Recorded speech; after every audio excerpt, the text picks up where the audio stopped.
इनको पाकिस्तान की क्या परवाह है, ये अपने तनहाई लेते हैं, उसके बाद खाना पीना इनका सारा बोर्ड की जिम्मेदारी है। तो इन्होंने प्रोड्यूस क्या किया है? जो सिलेक्शन हुई है, there were too many changes, और ऐसे लोगों को सिलेक्ट किया है जिनकी कोई बैकग्राउंड ऐसे प्रीवियस थी नहीं। कोई 1 साल खेला है, कोई 1.5 साल खेला है। तो जो ये नई टीम बनाई थी, ये आपको लड़कों के अंदर कोई पोटेंशियल नजर आया? तमाम मैचेस खेलते हैं, T20 हो, टेस्ट मैच हो, हर मैच में नई बॉलर लेके आ रहे हैं। और भाई आप अपना कोई कॉम्बिनेशन तो सेट करें। जो हमारे पास प्लेयर्स नहीं आ रहे हैं भारत की, वहाँ उनकी इतनी स्ट्रांग टीम है। जो बी टीम है, सी टीम है, वो भी इंटरनेशनल लेवल की टीम है। उन्होंने नया कैप्टन वहाँ भेजा, सम यंगस्टर का मुस्तकबिल है। अगर हमारी यही पॉलिसीज रही, हमारी यही स्ट्रेटजीज रही, ये सारे इकट्ठे खेलते रहे हैं कई साल, आगे चमचे क्या लें। बिस्मिल्लाहिर्रहमानिर्रहीम। पब्लिक स्पोर्ट्स में खुशामदीद। मैं हूं शाहनवाज खान और आप पब्लिक न्यूज़ का स्पेशल प्रोग्राम देख रहे हैं, पब्लिक स्पोर्ट्स। नाजरीन, पाकिस्तान की हालिया कारकर्दगी की अगर बात करें तो बहुत सारे सवालात मैनेजमेंट के ऊपर भी उठ रहे हैं और प्लेयर्स की परफॉर्मेंस के ऊपर भी उठ रहे हैं। हम बहुत ज़्यादा तवक्को कर रहे थे कि पाकिस्तान ने जिस तरह डोमिनेट किया ऑस्ट्रेलिया को ऑस्ट्रेलिया में, साउथ अफ्रीका को साउथ अफ्रीका में और जिम्बाब्वे को जिम्बाब्वे में, तो हम एक्सपेक्ट ये कर रहे थे कि पाकिस्तान एक टफ़ टाइम देगा और न्यूजीलैंड की सरजमीन पे पाकिस्तान अगर T20 नहीं तो ODI अपने नाम करेगा। लेकिन अनफॉर्चुनेटली पाकिस्तान इस पूरी सीरीज़ में वाइट वॉश हुआ। और जबकि अगर T20 की बात करें तो 5 मैचेस में से 4 न्यूजीलैंड जीता और 1 पाकिस्तान जीता। बहुत सारे इश्यूज़ हैं जिन पे बात करने की ज़रूरत है और हम यहाँ मीडिया पर बैठ के सिर्फ बात ही कर सकते हैं, एनालिसिस कर सकते हैं, कुछ मुफीद मशवरे जो हैं वो दे सकते हैं क्रिकेट बोर्ड को, मैनेजमेंट को, प्लेयर्स को। लेकिन एंड ऑफ द टाइम जहां आज हमारी क्रिकेट स्टैंड कर रही है, हमने कभी सोचा भी नहीं था कि पाकिस्तान की जो क्रिकेट है वो इतनी ज़वाल पजीर होगी। अब से चंद ही दिन बाद PSL भी शुरू होने वाला है और अगर बात करें IPL चल रहा है और PSL शुरू होने वाला है, काफ़ी गर्मा गर्मी है। सो इसके बारे में भी और पाकिस्तान की हालिया परफॉर्मेंस के बारे में भी बात करने के लिए मैंने आज अपने प्रोग्राम में दावत दी है साबिक टेस्ट क्रिकेटर और रिवर्स स्विंग के मौजद सरफराज नवाज़ को, जिन्होंने हमें आज के प्रोग्राम में ज्वाइन किया है। वो बेहतर बता सकते हैं कि पाकिस्तान के इन मसाइल का हल क्या है, पाकिस्तान की क्रिकेट के इन मसाइल का हल क्या है और प्लेयर्स को कौन सी स्ट्रेटजी अपनानी चाहिए जिसकी वजह से पाकिस्तान की क्रिकेट थोड़ी इम्प्रूवमेंट की तरफ जाए। सरफराज भाई, आपको खुशामदीद कहते हैं अपने प्रोग्राम में। Thank you. सरफराज भाई, सबसे पहले अगर मैं बात करूं मौजूदा जो पाकिस्तान की परफॉर्मेंस रही है, हम न्यूजीलैंड में हमने देखा जिस तरह T20 की परफॉर्मेंस थी, फिर ODI में वाइट वॉश हुआ, तो आप as a former test cricketer आपके क्या एनालिसिस हैं इसके बारे में? देखें, सबसे पहले तो मैं ये कहूँगा कि जो सिलेक्शन हुई है, there were too many changes, और ऐसे लोगों को सिलेक्ट किया है जिनकी कोई बैकग्राउंड ऐसे प्रीवियस थी नहीं। कोई 1 साल खेला है, कोई 1.5 साल खेला है, उनको आपने सेलेक्ट कर लिया। उनमें ना तो कोई मेच्योरिटी थी और ना ही उनकी पास परफॉर्मेंस कोई ऐसे रेगुलर थी कि उनको सेलेक्ट किया जाता। 1 साल में देखें कोई आदमी इतना मेच्योर तो नहीं होता। और उसके बाद न्यूजीलैंड की जो पिचेस थी वो भी अनलाइक पाकिस्तान में जो अभी वर्ल्ड कप जो चैंपियन ट्रॉफी हुई है उससे हटके थी, और उसमें बाउंस भी था, ऑफ द विकेट मूवमेंट भी थी और गेंद तेज भी आता था। तो ये सारी चीजें देखते हुए तो मैं कहूँगा कि जो शुरू से गलतियां की गई थी वर्ल्ड कप के दौरान चैंपियन ट्रॉफी में, जो सिलेक्शन इन्होंने गलत की है, और डेड पिचों पे जो आप खेलते हैं उसमें आपने लेना क्या है। अभी आप देखें कि उसके बाद अभी इन्होंने एक और शगुफा छोड़ा है। चेयरमैन साहब ने कहा था 50 आदमी ढूंढे, इन्होंने 275 आदमी निकाल के ले आए, 18 टीमें बना दी। और उसमें फिर आप देखें 18 टीमों में आपने ढूंढना क्या है, और उसमें आप देखें फिल ही नहीं करना है ना। आपके पास 12 प्लेयर 15 प्लेयर नहीं मिल रहे तो आप 18 टीमें बना दे। उससे न्यूजीलैंड की जो भी आप बात कर रहे हैं उसके ऊपर आप देख लें, फिर जो पहली टीम बनाई है T20 की, और उसके बाद जो दूसरी टीम बनी है ODI की, उसमें बेशुमार फर्क है। चलें सरफराज भाई, मुझे ये बताएं, अब इस वक्त जो पाकिस्तान की टीम जिस तरह न्यूजीलैंड के ख़िलाफ़ खेली है T20 क्रिकेट में, हमने कोशिश की मैनेजमेंट की तरफ से, ये उनका ख्याल था कि हम एक नई टीम जो है वो बनाने की कोशिश करते हैं। तो जो ये नई टीम बनाई थी, ये आपको लड़कों के अंदर कोई पोटेंशियल नज़र आया, या आपको आने वाले टाइम में ये लड़के किसी भी इंटरनेशनल टीम के खिलाफ परफॉर्म करते हुए नज़र आएंगे?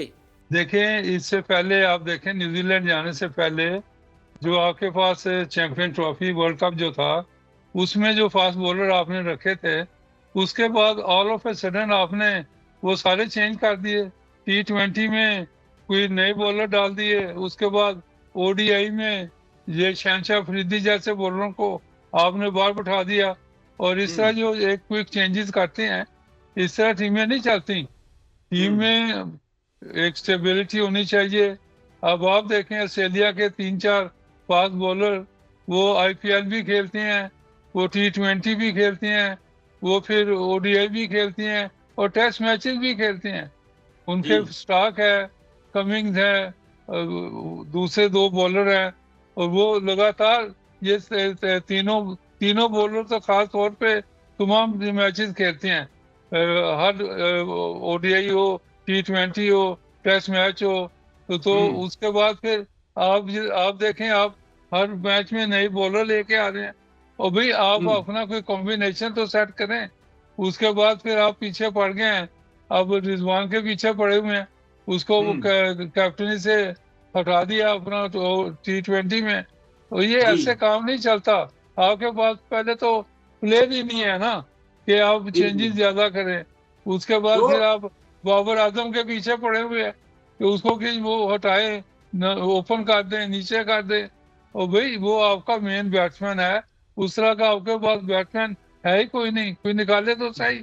ये बताएं सरफराज भाई, मुझे ये बताएं, ये फेलियर कहाँ का है? क्या हमारा जो डोमेस्टिक स्ट्रक्चर है, क्या हम डोमेस्टिक स्ट्रक्चर को रिस्पेक्ट नहीं दे रहे, हम प्लेयर प्रोड्यूस नहीं कर रहे हैं, हम उनके ऊपर इन्वेस्ट नहीं कर रहे हैं, जो हमारे पास प्लेयर्स नहीं आ रहे हैं नेशनल टीम के लिए? अगर पड़ोसी मुल्क की बात करें भारत की, तो वहाँ उनकी इतनी स्ट्रॉन्ग टीम है कि एक टीम अगर रेस्ट कर रही है तो जो B टीम है, C टीम है, वो भी इंटरनेशनल लेवल की टीम है। तो हमारा फेलियर कहाँ पे है? देखें, इंडिया ने तो ये किया ना कि जो वेस्ट इंडीज टीम गई है पिछले दिनों, उन्होंने नया कैप्टन वहां भेजा, सम यंगस्टर जो उन्होंने भेजे थे, और उसके बाद फिर दूसरी जगहों पे दूसरा बना दिया। अभी जो रिसेंटली एक जो टूर्नामेंट उनके अपने मुल्क में हुआ है, उन्होंने वहां भी कैप्टन दूसरा रखा है। और अब आप देखें, मैं ये कहना चाहूंगा कि उन्होंने सबसे जो सहद काम किया अपने मुल्क की बेहतरी के लिए, उन्होंने कहा कि जो प्लेयर उनकी डोमेस्टिक क्रिकेट में नहीं खेलेगा उसको सिलेक्ट नहीं करेंगे। नंबर 2, उन्होंने ये किया कि जो ये पाकिस्तान के बांग्लादेश खेलने चले गए, उसके बाद अपना श्रीलंका चले गए, दूसरे ऑस्ट्रेलिया चले गए, उन्होंने इनके ऊपर बैन लगा दिया है कि सिर्फ आप अपने मुल्क में खेलेंगे, और ऑफशोर क्रिकेट जो IPL है, उसके अलावा दुनिया में जहां मर्जी क्रिकेट हो रही है, आप अपनी टीम के साथ जाएंगे, टीम के अलावा नहीं जा सकते। तो वो उन्होंने बैन लगा दिया है। पाकिस्तान ने ये किया नहीं है। ये जहां मुंह उठा के मर्जी चले जाएं, इनको पूछने वाला नहीं है। हमारे सरफराज भाई, मैं ये जानना चाह रहा हूँ कि आपके दौर में तो एक गोल्डन टाइम होता था कि आप खुद रिवर्स स्विंग के मौजूद हैं। आज हमारे फास्ट बॉलर्स के पास ना रिवर्स स्विंग है, ना वैसे ही स्विंग है, ना हमें सीम नज़र आती है। तो फिर जो पाकिस्तान को फास्ट बॉलर्स की सरजमीन कहा जाता था, तो हमारी एक आइडेंटिटी थी फास्ट बॉलर्स। लेकिन हालिया दौर की बात करें तो हमारे पास कुछ भी नहीं है। क्या रीज़न है? हमारे फास्ट बॉलर्स कहाँ पे कोलैप्स कर रहे हैं, या इनकी तवज्जो जो है वो शॉर्ट फॉर्मेट की तरफ ज़्यादा हो गई है, रेड बॉल से क्रिकेट नहीं खेल रहे? क्या रीजंस हैं? बिल्कुल ठीक है, रेड बॉल से ये कहाँ खेलते हैं? यही तो बात है कि डोमेस्टिक क्रिकेट, ये जो 4 रोजा मैचेस होते हैं, उससे ये भाग जाते हैं। कोई कहता है मैं फिट नहीं हूँ, कोई कहता है मैं ये सिर्फ T20 खेलना है, कोई कहता है जी मैंने ये क्रिकेट खेलनी है। तो ये चेंज इनके दिमागों को ठीक करना पड़ेगा। 65 लाख रुपया महीना इनकी तनख्वाह है एक ग्रुप में, B में 45 लाख रुपया तनख्वाह है। इस तरह इनकी जो तनख्वाहें हैं, ये किस लिए आप दे रहे हैं? उसके बाद जो सबसे ज्यादा मैं कहूँगा कि अफसोसनाक काम हुआ है, जो 5 मेंटोर रख लिए हैं लेकिन सरफराज भाई मुझे ये बताएं, हमारे फास्ट बॉलर्स जो हैं, जो बेसिक, जैसे मैंने जिक्र किया कि आप रिवर्स स्विंग के मौजूद हैं, तो क्या फ़ायदा हो रहा है हमारी टीम को इन फास्ट बॉलर्स का जब कोई मैच ही नहीं जितवा रहे। हमने टेस्ट मैचेस की देखा, हमने जो इंग्लैंड के ख़िलाफ़ हम जीते तो स्पिनर्स ने, नोमान अली और साजिद खान ने हमें मैचेस जितवाए, हमें कहीं फास्ट बॉलर नज़र नहीं आया। हमने पूरी सीरीज़ जीती उनके ख़िलाफ़, वेस्ट इंडीज़ के ख़िलाफ़ हम एक मैच जीते, हमें स्पिनर्स ने जिताया। तो हमारी फास्ट बॉलर कहाँ गई? जो हमारे फास्ट बॉलर थे, जो हमारी आइडेंटिटी हुआ करते थे, कभी वो कहाँ हैं? देखें, जो पाकिस्तान में पिचें बनी हैं और उसके बाद एशिया जो चैंपियन ट्रॉफी हुई है, उसमें तो इन्होंने देखे उल्ट जाती हैं।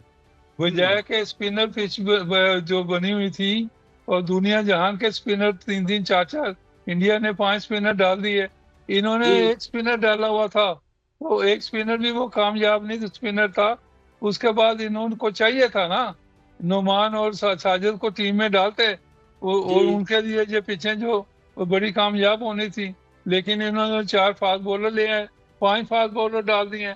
तो ये तो सिलेक्शन ऑफ टीम जो है, इसके ऊपर भी एक्शन करने चाहिए कि ये आपने जो पीछे स्पिनर थी उसमें तेल डाल दिए, और अब जो फास्ट फिनिश पिछे हैं न्यूजीलैंड में, वहाँ आपने 3 स्पिनर भेज दिए हैं। तो मैं ये कहूँगा कि स्पिनर्स के अलावा जो फास्ट बॉलर का कॉम्बिनेशन इन्होंने बनने ही नहीं दिया। हर रोज ये फास्ट बॉलर चेंज कर देते हैं, 3-4 T20 में मुख्तलिफ आ गए, ODI में मुख्तलिफ आ गए, और चैंपियन ट्रॉफी जो उसमें मुख्तलिफ आ गए।